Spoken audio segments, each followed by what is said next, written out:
Shalom, salam sejahtera untuk kita semua, saudara-saudara yang diberkati oleh Tuhan.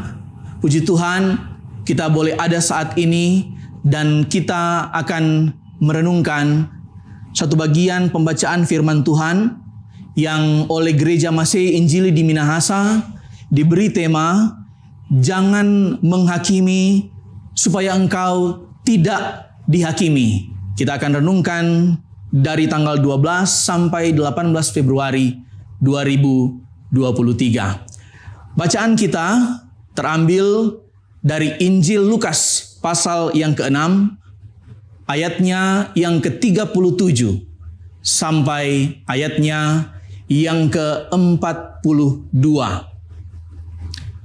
Begini bunyi firman Tuhan. Janganlah kamu menghakimi, maka kamu pun tidak akan dihakimi.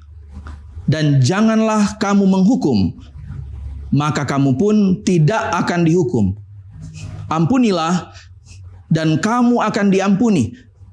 Berilah, dan kamu akan diberi.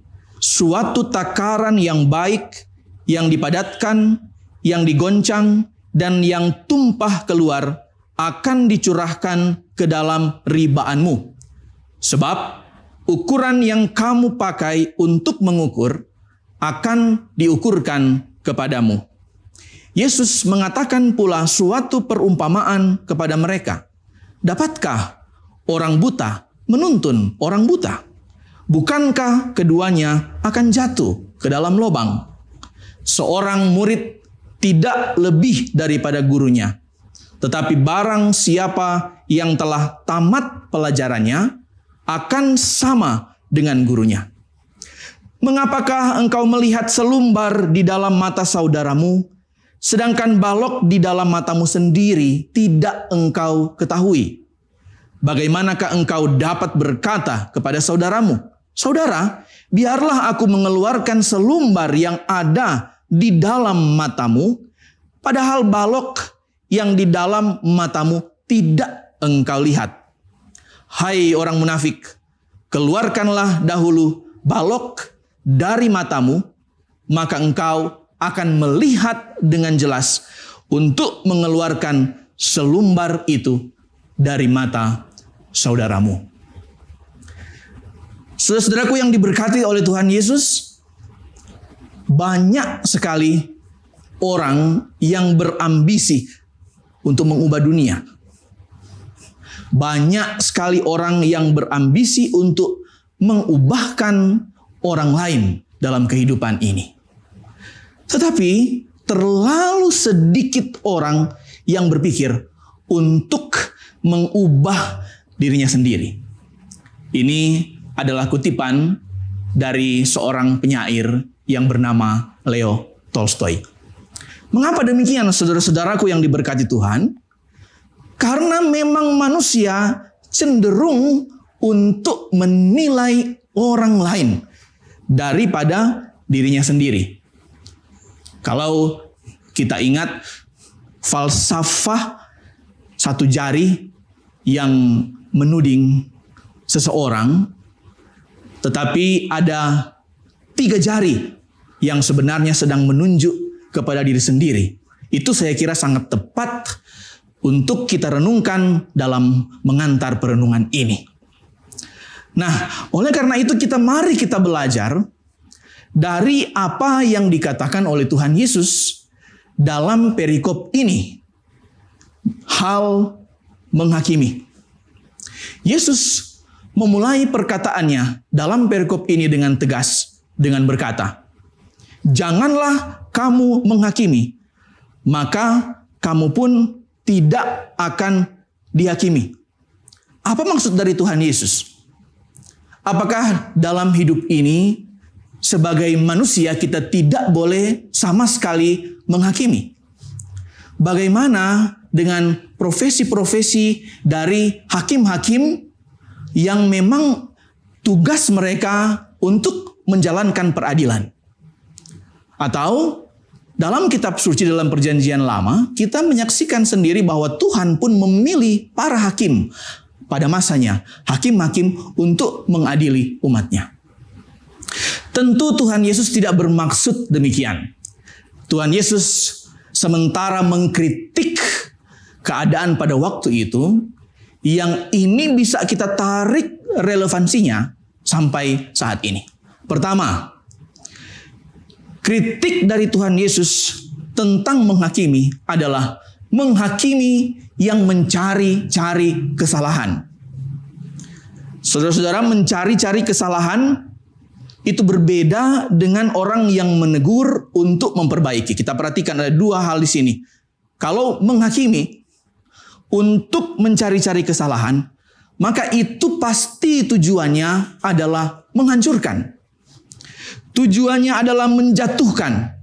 Atau kalau dalam bahasa kita sehari-hari yang keren, kita katakan itu membunuh karakter seseorang.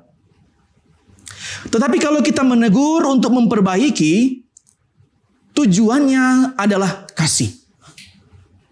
Kita beri contoh. Kalau kita menegur anak-anak kita mungkin menegur dengan keras karena mereka melakukan satu perbuatan yang tidak benar dan itu akan berefek pada masa depannya. Maka sebagai orang tua kita menegur mereka. Dalam tanda kutip kita marah kepada mereka. Tetapi bukan maksud kita untuk menghancurkan mereka. Tetapi maksud kita dengan kasih supaya mereka berubah. Supaya mereka bertumbuh. Supaya hal-hal yang buruk itu tidak akan jadi yang kedua kali. Orang-orang yang mencari kesalahan inilah yang pertama yang Tuhan Yesus kritik dalam bacaan ini. Ia mengkritik orang-orang yang hanya suka ketika melihat kesalahan orang, mereka langsung mencari celah apa yang bisa saya masuki untuk menyerang mereka dan dalam rangka menyerang kepribadian mereka. Dan kita mungkin berpikir hal ini terjadi di zaman dulu kala.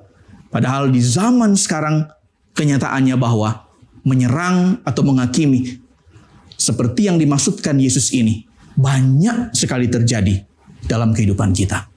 Kalau mulut, perkataan yang keluar dari mulut kita sudah biasa. Tapi sekarang ada bentuk lain menghakimi yang mungkin tidak kita sadari. Apa itu? Menghakimi dengan jari. Di mana kita menghakimi dengan jari? Kita menghakimi dengan jari di gadget kita, di handphone kita.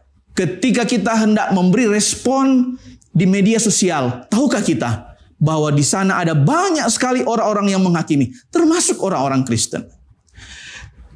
Saudara-saudara yang diberkati oleh Tuhan, kenyataan yang tidak bisa kita tolak adalah bahwa Indonesia menjadi salah satu negara yang paling banyak cyberbullying. Artinya membuli di dunia cyber, membuli di media-media sosial. Ketika kita berhadapan dengan satu peristiwa, ketika kita melihat ada orang yang mengupload video tentang kesalahan orang atau tentang sesuatu yang terjadi, sadarkah kita begitu cepat sekali jari-jari kita ini mengetik, menghakimi mereka, menilai mereka tanpa kita tahu apa yang sebenarnya terjadi atau tanpa kita mengkritisi atau melihat dari dua sisi orang-orang yang misalnya saling berkonflik ini.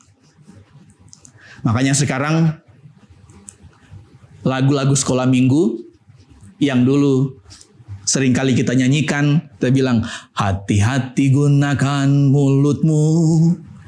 Sekarang kita ganti saudara-saudara, kita tambah juga hati-hati gunakan jarimu karena Bapa di sorga selalu lihat ke bawah. Ini penting sekali saudara yang diberkati oleh Tuhan. Karena mulut kita dan sekarang jari kita akan menunjukkan siapa kita. Dan oleh karena itu, ini menjadi perenungan pertama bagi kita semua. Jangan-jangan di era yang modern ini, ketika kita menganggap enteng dunia-dunia gadget karena kita tidak berhadapan langsung dengan banyak orang. Jangan-jangan kita masuk pada kategori yang menghakimi orang. Mencari-cari kesalahan tanpa kita mengklarifikasinya. Itu yang pertama. Yang kedua, yang Yesus kritik dalam perikop bacaan ini adalah bahwa orang-orang pada waktu itu suka sekali menghakimi atau mengukur seseorang menilai seseorang dengan ukuran pribadi mereka. Jadi kalau misalnya ada sesuatu, kita senang sekali menilai orang, tetapi penilaian kita itu berdasarkan pemahaman sendiri kita, pemahaman pribadi kita, dan dengan itu kita menghakimi mereka. Dalam hal inilah saudara-saudara yang diberkati oleh Tuhan, profesi-profesi para hakim di dunia ini yang bertugas di dunia peradilan berbeda dengan yang dimaksudkan Yesus. Karena ketika hakim-hakim menjalankan dunia peradilan, mereka punya satu dasar yang sudah disepakati bersama oleh masyarakat. Apa itu? Itu berupa undang-undang. Itu berupa kitab-kitab hukum yang membuat mereka tidak bisa mengadili orang dengan ukuran mereka sendiri. Tapi yang Tuhan Yesus maksudkan adalah banyak orang yang melakukan itu. Dan pertama-tama di zaman itu, siapa mereka? Ini orang-orang Farisi, ahli-ahli Taurat, yang berjubah-jubahkan kesucian. Mereka dengan mudah sekali menghakimi orang-orang pada waktu itu. Mencari-cari kesalahan umatnya pada waktu itu. Tetapi mereka lupa bahwa diri mereka sendiri mungkin berbuat hal yang sama seperti itu. Ahli-ahli Taurat, orang-orang Farisi, mereka mengkritik dan mereka mengecam murid-murid Tuhan Yesus yang tidak membasuh tangan mereka ketika mereka hendak makan. Tetapi ketika mereka sementara mengecam itu, hati mereka penuh dengan kebencian. Hati mereka penuh dengan kemunafikan, kata firman Tuhan hari ini. Makanya dalam bagian akhir ayat 42, Yesus berkata, bagaimana engkau dapat berkata kepada saudaramu, saudara biarlah engkau mengeluarkan selumbar. Selumbar itu hanya serpihan. Serpihan bagaikan kita memotong kayu, ada serpihan yang kita lihat di wajah atau di penglihatan seseorang. Tapi kemudian kita yang melihat itu, ada balok yang menghalangi mata kita. Yesus dengan tegas mengatakan ini karena Yesus tahu bahwa kita sementara dan kita suka sekali melakukan standar ganda. Standar ganda dalam rangka penilaian atau mengukur kesalahan dari orang lain. Kita masih ingat, sedangkan seorang Daud ketika ia ditegur oleh Nabi Nathan dalam 2 Samuel pasal 12. Daud pun jatuh dalam penghakiman yang sama. Ketika Nabi Nathan mengatakan bahwa ada 2 orang, yang satu kaya, ia punya segala-galanya. Ia punya kambing, ia punya domba yang banyak. Yang satu orang ini orang yang miskin, ia hanya punya 1 anak domba. Tetapi ketika ada acara, ketika ada sesuatu yang mau dilakukan, acara yang dilakukan oleh orang kaya ini, ia tidak rela mengambil dari banyaknya yang ia miliki. Tapi ia mengambil milik dari orang yang miskin ini untuk disembelih dan untuk diberikan sebagai makanan. Nathan mengetes Daud dan mengatakan, apa pendapatmu kalau demikian? Daud berkata, demi Tuhan yang hidup, orang yang melakukan itu harus dihukum mati. Bayangkan, seorang Daud ketika dia menghakimi melalui cerita ini, sebenarnya dia sementara menghakimi dirinya sendiri. Inilah yang dimaksudkan oleh Tuhan Yesus. Dan saya hendak mengatakan kepada kita semua untuk mengoreksi, karena terkadang perkataan-perkataan kita yang menilai orang, di dalamnya ada menghakimi, orang bisa gugat itu. Karena kadang-kadang itu mungkin kita lakukan. Ini kritik juga bahkan bagi kita sebagai hamba-hamba Tuhan, yang mungkin seringkali dengan gagah naik di mimbar. Kita menegur jemaat dan kita menghakimi mereka dengan dasar kitab suci. Tetapi kita sendiri tidak luput dari dosa yang sama. Itu yang disebut dengan standar ganda. Kita begitu mudah sekali menilai orang lain.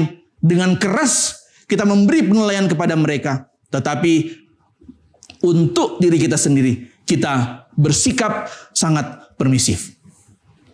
Kalau kita boleh ejawantahkan dalam kehidupan sehari-hari, saya kasih contoh, misalnya seorang papa-papa yang marah kepada anaknya tidak boleh merokok.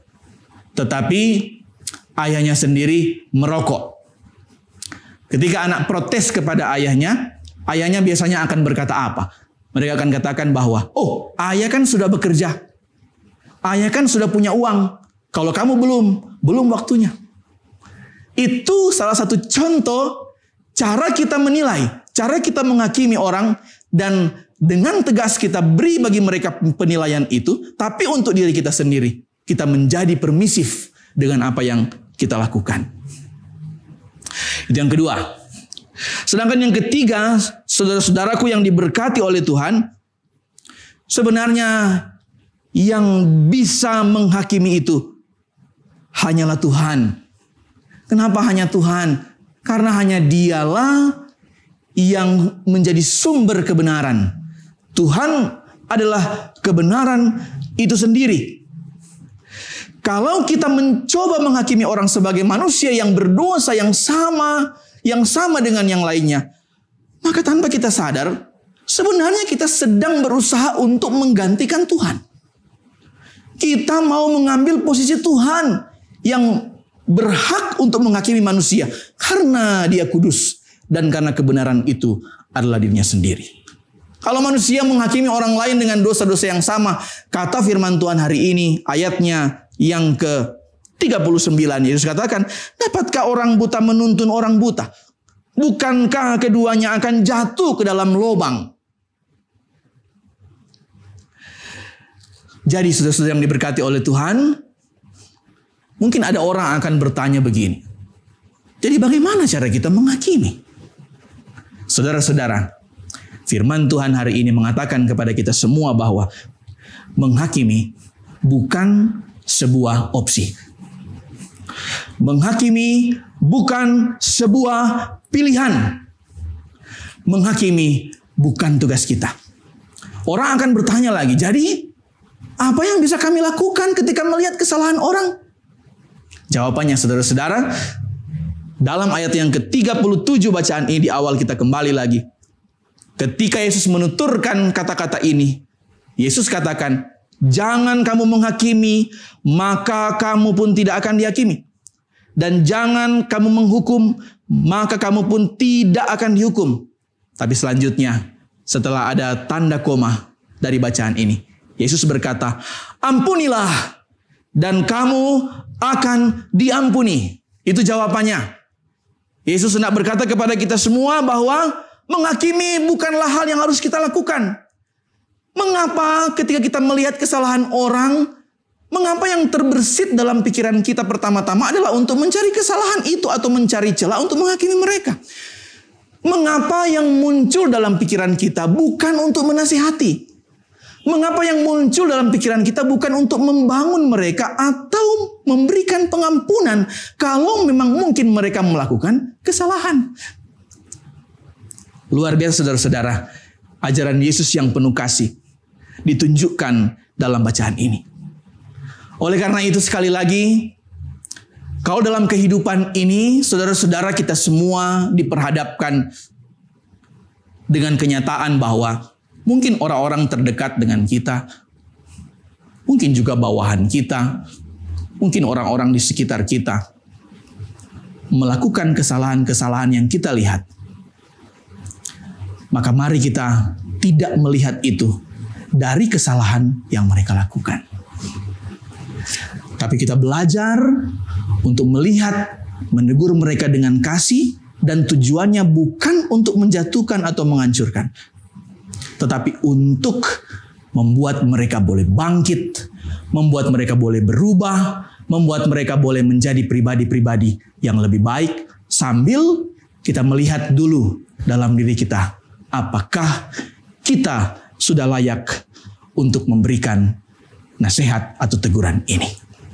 Dengan kata lain, jadilah saudara, bukan hakim atas sesamamu. Kalau kita Tuhan beri kemampuan untuk boleh ada, mungkin lebih daripada yang lain, jadilah saudara bagi mereka yang menasihati mereka dengan penuh kasih dan bukan menghancurkan mereka dengan menghakimi mereka. Mari kita mengoreksi diri saudara-saudara supaya hidup kita lebih baik dengan penuh kerendahan hati. Marilah kita melihat semua ini. Apakah kita ada di kategori-kategori yang suka menghakimi? Mari bertobat.